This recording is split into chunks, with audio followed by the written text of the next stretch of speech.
Nikukaribishe kwenye mazungumzo machache ninayofanya muda huu nikiwa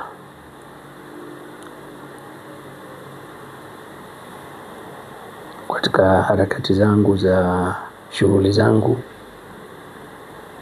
Nimeona ni vyema niyaseme haya ambayo naona yanaweza yakawa ni msaada kwa baadhi ya ndugu zangu, marafiki zangu na watu ambao tunafanya kazi pamoja au tunasaidiana kutafuta ufumbuzi wa changamoto zinomkabili mhusika.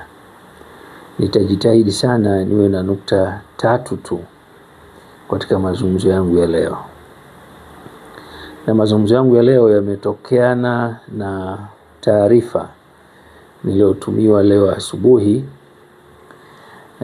Nilimuuliza kati ya watu ninaozungumza nao, nilitaka anipe taarifa au hadithi au kisa au sababu inomfanya au ilomfanya agundulike kuwa yeye ni positive. Historia ya maisha yake inaonesha aliwahi kumuuguza mtu anaoishi na VVU. Lakini historia yake inaonesha aliwahi kuwa na ushirikiano wa mwanaume na mwanaume mwingine. Yaani alikuwa na mahusiano zaidi ya toka sehemu moja kwenda sehemu nyingine.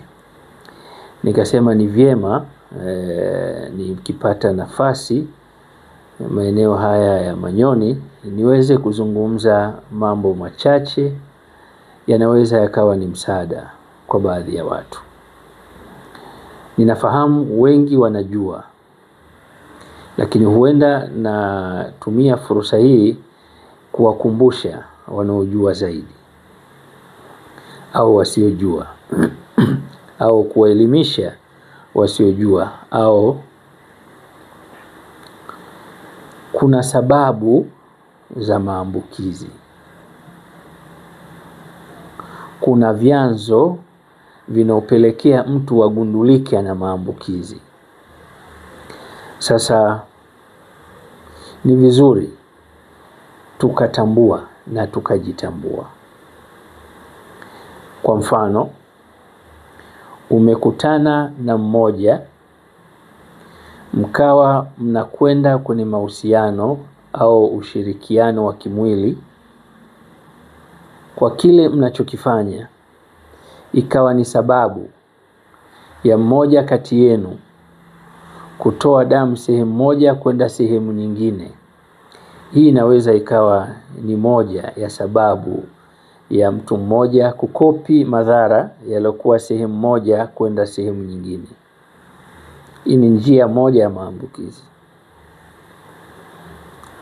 Njia ya pili ya maambukizi, huenda nimetumia kitu kama wembe au sindano, chochote chenye ncha kali, pale nikatumia au akatumia mtu mwingine. Hiyo inaweza ikawa ni sababu ya kutoa hatua moja kupeleka hatua nyingine. Hiyo ni sababu ya pili ya maambukizi au kuambukiza, kutoa madhara sehemu fulani kuyapeleka sehemu fulani. Sizungumzii vyanzo, nazungumzia sababu zinazopelekea mtu huyu kugundulika ni positive.